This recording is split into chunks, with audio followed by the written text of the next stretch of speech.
ম্যাচের ৭৮তম মিনিট পর্যন্ত ২-০ গোলে এগিয়ে থেকেও আর্জেন্টিনার কাছে মিশরের ৩-২ ব্যবধানে হেরে বিশ্বকাপ থেকে বিদায় নেওয়ার রেশ যেন কিছুতেই কাটছে না। বরং ম্যাচ শেষ হতেই লিওনেল মেসিদের এই জয় নিয়ে ফিফার কাছে আনুষ্ঠানিক ও লিখিত অভিযোগ দায়ের করেছে মিশরীয় football association. Gold's Gym across 30+ countries. With over 700+ locations worldwide, train anywhere, belong everywhere. EFA দাবি ম্যাচের মূল গতিপথ বদলে দেওয়া ফ্রেঞ্চ রেফারি ফ্রাঁসোয়া লেটেক্সফেয়ারের বিতর্কিত সিদ্ধান্ত এবং ভিআরের রহস্যজনক ভূমিকা গভীর উদ্বেগের জন্ম দিয়েছে।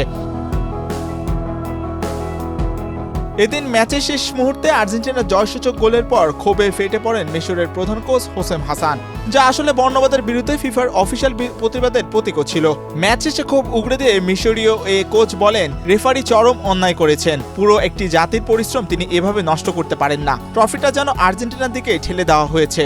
আর্জেন্টিনার পক্ষ থেকে ম্যাচের আগে ফ্রেঞ্চ রেফারির উপর যে মনস্তাত্ত্বিক চাপ সৃষ্টি করা হয়েছিল তা পুরোপুরি সফল হয়েছে। আমরা মাঠে কোনো রেসপেক্ট বা ফেয়ার প্লে দেখিনি। আমাদের একটা স্পষ্ট পেনাল্টি দেওয়া হয়নি। ম্যাকঅ্যালিস্টার আমাদের জার্সি টেনে ধরার পরও তা চেক করা হয়নি, অথচ আমাদের গোলটি রহস্যজনকভাবে বাতিল করা হলো। এছাড়া চরম হতাশায় এই মিশরের সাবেক ফুটবলার ঘোষণা দেন, আর্জেন্টিনার এই জয় সম্পূর্ণ অন্যায্য।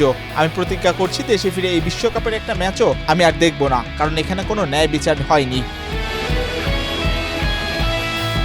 অন্যদিকে এদিন ম্যাচে গোল করা মিশরীয় ফরোয়ার্ড জিকো ম্যাচ শেষে চোখের পানি ধরে রাখতে না পেরে বলেন, আমাদের সাথে চরম অন্যায় করা হয়েছে, যা পুরো বিশ্ব দেখেছে।